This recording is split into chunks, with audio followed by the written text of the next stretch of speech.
and welcome Nithyanandam, and welcome back to my channel. I am just so happy I am here with Ma Prasiddhananda. Please say your full name. Nithyanandam, guys. My name is Ma Nithya Prasiddhananda, or the Kundalini Yogini. That is what I am known as on YouTube, in the YouTube world, so you can just refer to me as that, yeah. Absolutely, and I was going to say at the end that you definitely have to go to her channel, and I will leave the information below. Make sure you subscribe because she is full of wisdom, not only with yoga, but foods. If you're here to know more about different things to eat, she's actually a good person to talk to about that. You actually taught me about things that I wasn't sure of, like Parmesan cheese. Oh yeah. I didn't know that that wasn't vegan. Yeah, I thought it was really important to make those videos because in my own vegetarian journey, I started to learn about those things slowly and realized, like, oh my god, I thought this whole year I was vegetarian and I wasn't. Yeah. Like, you know, I thought in my head I was, but there was all these things I was eating that I didn't even know about. So, yes, such a fun topic to discuss. And you know what, I'm actually going to link that one on here as well because it's so important. So I'm here with her. We're on my last day here in the program in India. And so I was taking her yoga class for the 21-day program.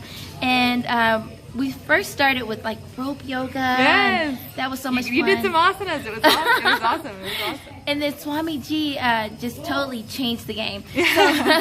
So before we get into that, Ma, could you tell us more about yoga and how it pertains to Hinduism spiritually? Yes, great question. So, yeah, I think it's kind of crazy. Most people don't know where yoga comes from. You know, they might think, like, sometimes they have a semblance of India and, you know, like Eastern thought, but they don't necessarily know that yoga is directly from Hinduism. And many people out there also don't teach that because they don't know, and they're not teaching from the source. Here, I've been so blessed to come across yoga with authenticity, which is very hard to find in this world because it's become really popularized, right? Really westernized. And yoga, what I've learned in India and studying directly under a guru who is a part of a lineage, you know, of thousands of years of the yogic tradition, passing from guru to disciple.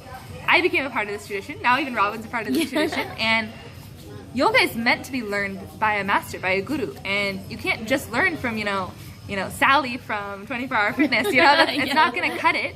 You're going to get the physical side of it for sure, but the spiritual side and the actual purpose of yoga itself is completely lost.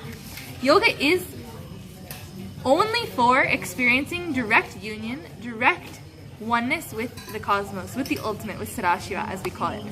And that has been completely lost now. I mean, it's usually, if anything, the most it's told is that it's for gaining flexibility and for some peace of mind. That's pretty much the understanding I feel in the West, but it's actually so much deeper than that even. That's exactly what I thought it was. I did yeah. So what got you into yoga and what got you into this form of yoga? Great question. You know, I can say actually it started with my spiritual seeking first, and yoga only came into the picture secondary. It basically happened where I had started coming here, like just like you are, as a participant, and I met Swamiji for the first time about 3.5 years ago. And that was the first time I ever did yoga, real yoga. And it was a totally different experience. When I did it back home, there was only a few times I went. So keep this in mind, it wasn't even that I was doing it, you know, in the West for many years. But I had gone to maybe, you know, 5 classes at the gym. Literally, I went to the yoga at the gym. And the most I knew about it was that I felt really insecure every time I went because I was so inflexible.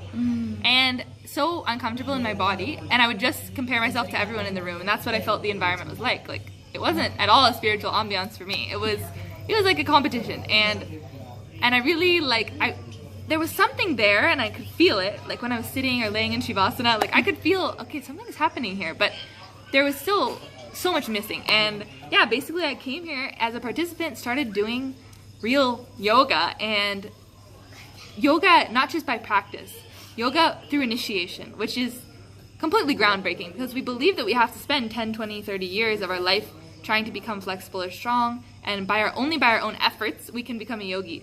This is actually not true. In Shashtanga yoga, which is actually the yoga we practice, which means yoga delivered by Sadashiva, the Adi yogi, the first yogi, yoga is happens through initiation, which means that you don't have to practice for 20 years to gain, even the state of samadhi, or to, build the most incredible body. Just through entanglement, that energy transfer with the guru, your body can do what his body can do. Your space can hold what his space can hold. Your energy can hold what his energy can hold.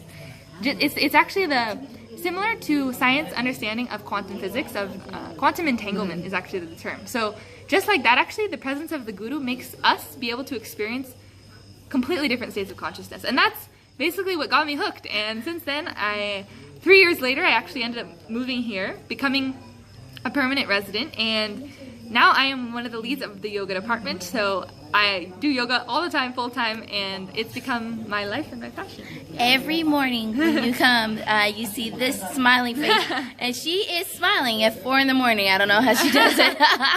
It's a lifestyle. So what is your favorite thing about Nithyanandam yoga? Oh, great. Okay, so that's a hard one, actually. I would say my favorite thing is what it's done to me personally. How it's impacted me spiritually. Because actually before, I never in a million years thought physical anything had anything to do with spirituality. Like, what? Like, in my mind, I was thinking, how does that logically have anything to do with your connection to the divine? Yeah. Right? Like, I thought it was shallow, actually. Sports, physical is like, it's like one level, one dimension, right? But it's not like the ultimate. Yoga is a totally different story because it's not a sport, and it's so much beyond what we can understand with the mind. But in a tangible, understandable way, what it's given to me, how it's changed my life is breaking my cognition of me.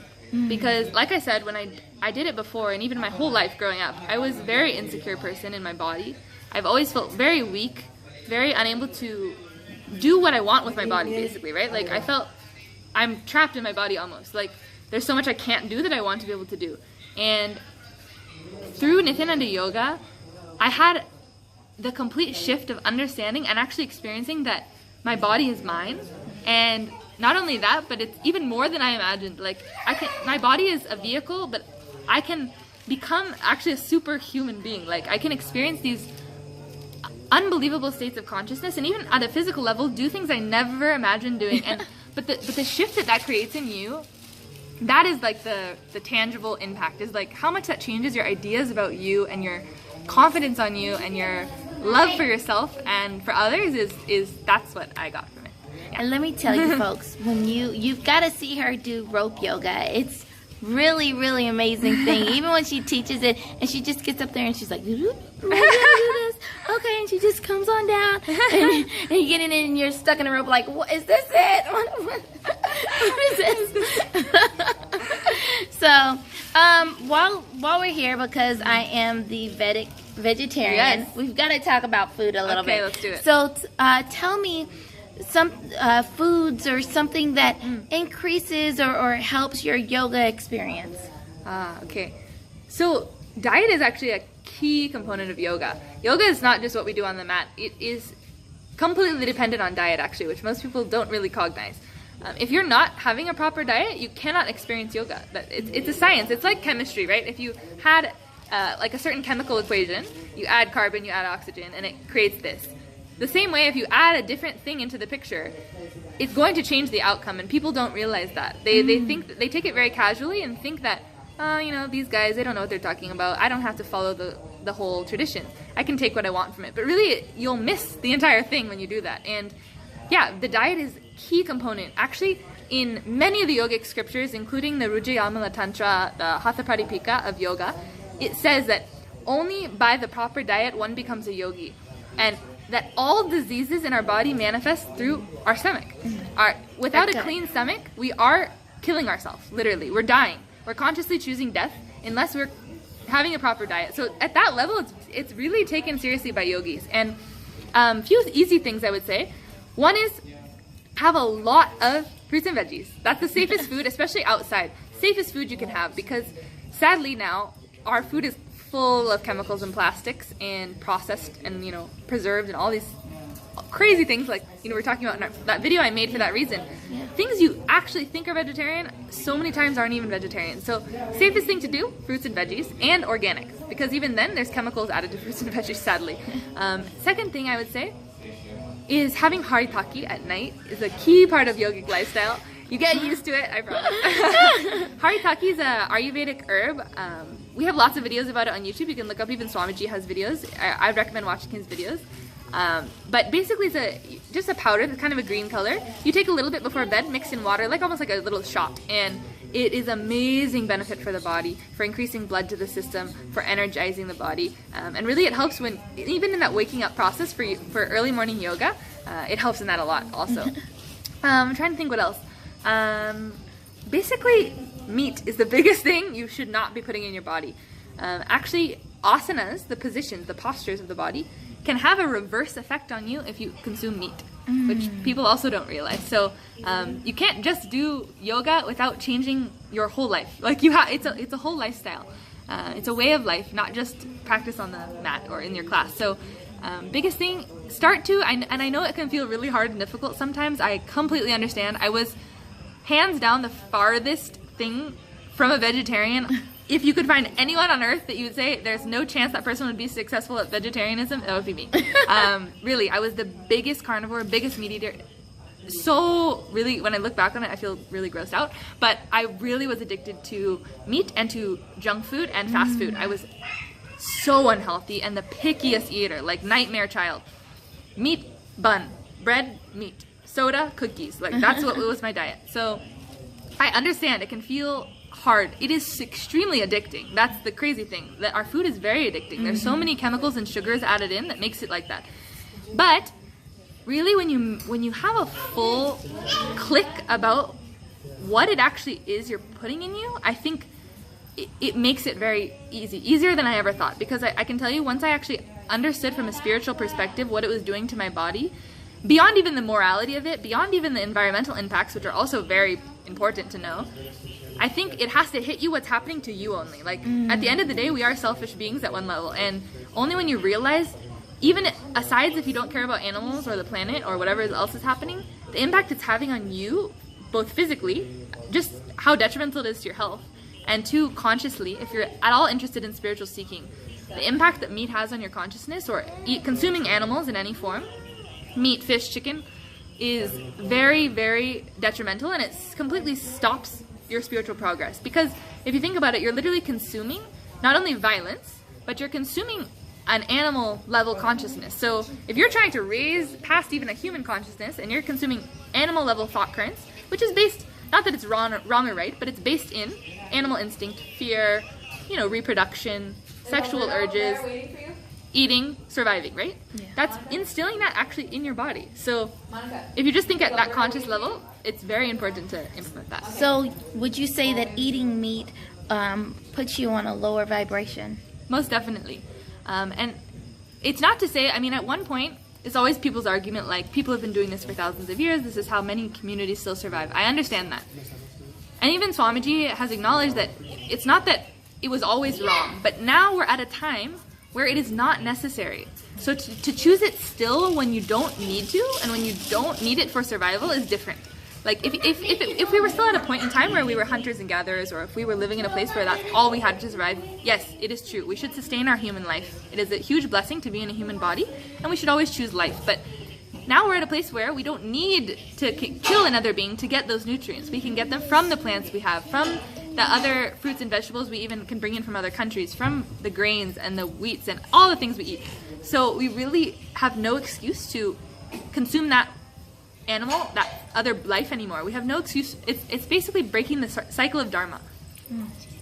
Thank you so much. Thank you for that, Prasiddha. It was a lovely video. I love talking with you.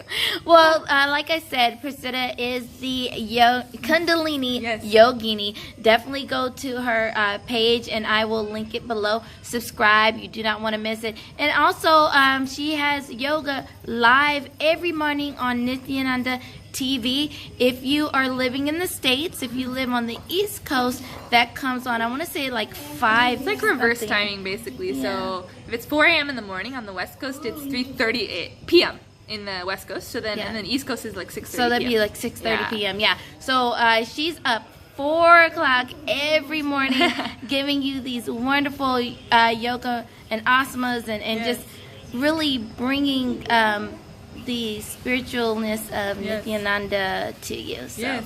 check Thank her you, out. and make sure to subscribe to Robin's channel. She's such a natural, so it was really fun to make this video with her. And yes, love you guys. Oh, thank you so Blessings. much. Love you, Ma. Come back Love soon you also. too. Nithyananda. Nithyanandam, guys. Bye bye.